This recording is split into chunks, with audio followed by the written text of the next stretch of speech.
Bonjour chers élèves, aujourd'hui on va étudier le fonctionnement d'une pile Daniel. Alors, une pile Daniel est constituée de deux demi-piles.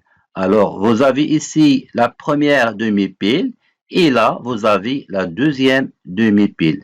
Ainsi, les deux demi-piles sont reliées par ce qu'on appelle un pont salin. Alors, la première demi-pile est constituée d'une électrode de zinc connectée au pôle négatif d'une pile.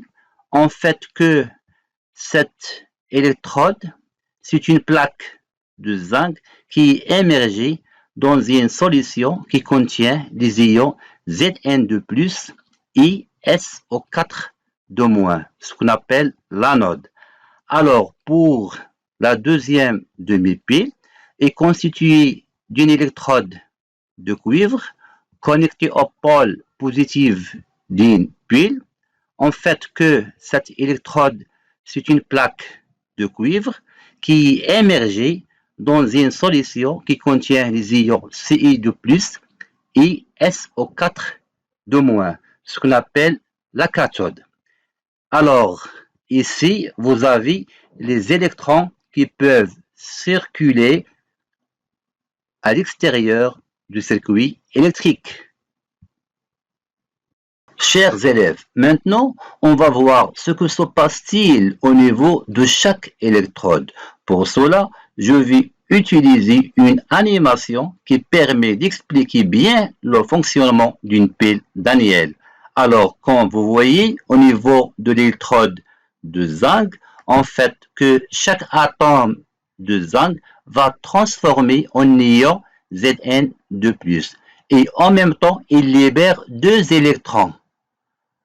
Alors, les ions Zn2+, vont arriver directement à la solution, ce qui favorise une augmentation de la concentration des ions Zn2+, et en même temps, il y a une diminution de la masse de zinc. Cette diminution est due à l'oxydation de chaque atome de zinc, selon une demi-équation d'oxydation qui s'écrit sous la forme Zn donne Zn2+, plus 2 électrons. D'autre part, les électrons qui vont partir de l'électrode de zinc, elles vont traverser un récepteur, puis ils vont arriver de l'autre côté pour rejoindre l'électrode de cuivre. À ce moment-là, les deux électrons sont captés par chaque ion Zn2+, pour former le cuivre solide. Voilà un dépôt de cuivre solide, ce qui favorise une augmentation de la masse de cuivre. Cette augmentation de la masse de cuivre est due à la réduction de chaque ion Ce2+, selon la demi-équation de réduction qui s'écrit sous la forme Cu2+, plus 2 électrons donne Cu. Concernons maintenant le pont salin.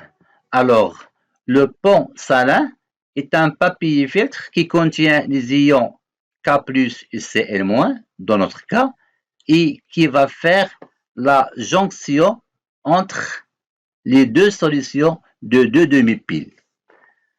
Alors, en fait que les ions K+, vont migrer à la solution où il y a l'électrode de pôle positif pour compenser la diminution des ions Cu2+, et inversement, les ions Cl- vont migrer à la solution où il y a l'électrode de pôle négatif pour compenser la formation des ions Zn de plus.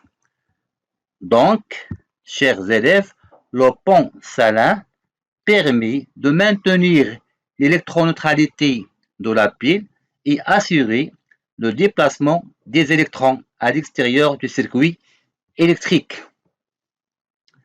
Ainsi, ce déplacement des électrons d'une demi-pile à l'autre favorise ce qu'on appelle un courant électrique ou bien génère un courant électrique. Ce courant électrique va faire fonctionner un récepteur placé ici, ça veut dire placé aux bornes d'une pile électrique.